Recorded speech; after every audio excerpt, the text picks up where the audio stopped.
Bhaktivedanta Swami arrived in America during a decade of discontent. There's widespread dissatisfaction with America's war in Vietnam and with what some consider her racist, exploitative dealings at home and abroad.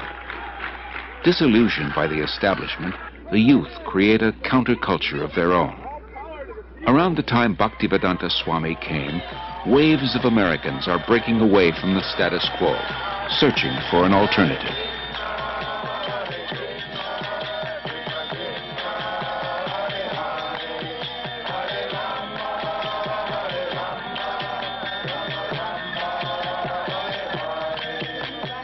Krishna was all along preparing something, Bhaktivedanta Swami later wrote, and he brought you to me one by one, sincere boys and girls, to be trained in Krishna consciousness.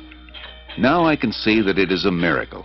Otherwise, one old man with only a few books to sell for barely getting food, how could he survive, what to speak of introducing a God-conscious movement in a materialistic society? For Bhaktivedanta Swami, these are happy days.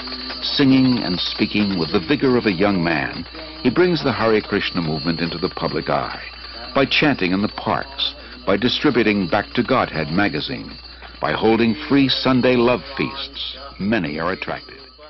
His hopes for the future expand without limit. The Hare Krishna movement has taken root.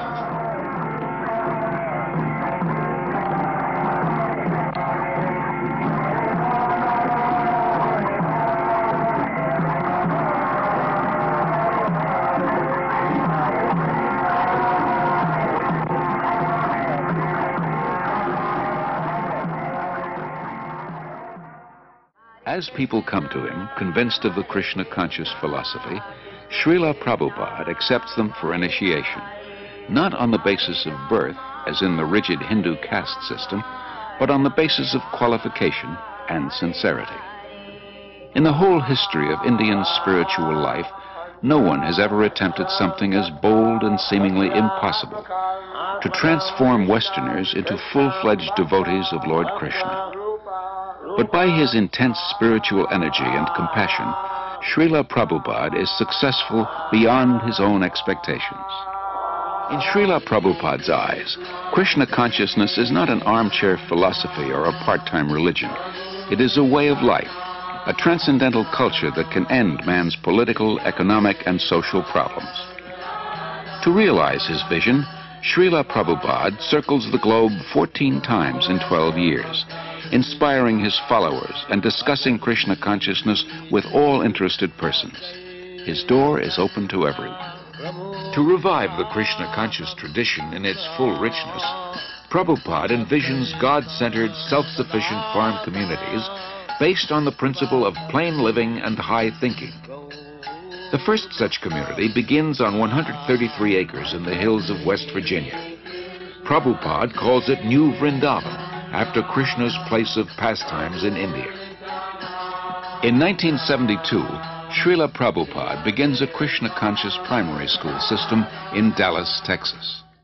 Srila Prabhupada gradually trains his disciples in the time-honored tradition of deity worship to help them advance spiritually. He explains, "I have introduced this system of deity worship among the non-believers, the atheists. Krishna cannot be understood with our present senses, but by his kindness he agrees to personally appear as the deity to accept our service. When we are attracted to the beautiful form of the deity, we will forget our attraction for material things. And as we serve the deity, we will develop pure love of God. Then our lives will be successful."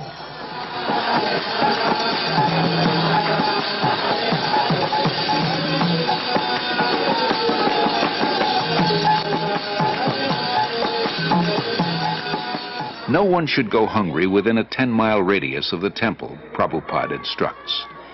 In March 1972, devotees start the ISKCON Food Relief Program, distributing prasad, vegetarian food offered to Lord Krishna.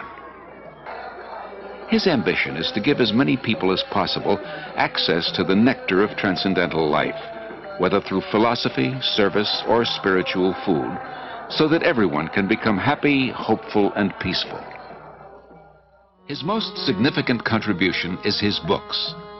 Srila Prabhupada sees 60 million distributed in 28 languages. Professors from dozens of major universities use them as standard texts and write appreciative reviews. Established in 1972, the Bhaktivedanta Book Trust exclusively publishes Srila Prabhupada's works. It becomes the world's largest distributor of books in the field of Indian religion and philosophy.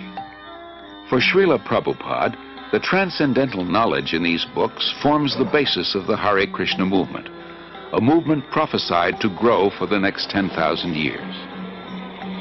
500 years ago, Lord Chaitanya predicted that one day the holy name of Krishna would be heard in every town and village of the world. By the mid-70s, Hare Krishna becomes a household word. Prabhupada sees his society grow into a worldwide confederation with more than 100 temples, restaurants, institutes, schools, and farm communities. As a child, Srila Prabhupada celebrated Ratha Yatra near his home in Calcutta with his playmates. Years later, he is still celebrating the Ratha Yatra festival, but now on the main streets of 20 large cities around the world, and with hundreds of thousands of disciples and guests.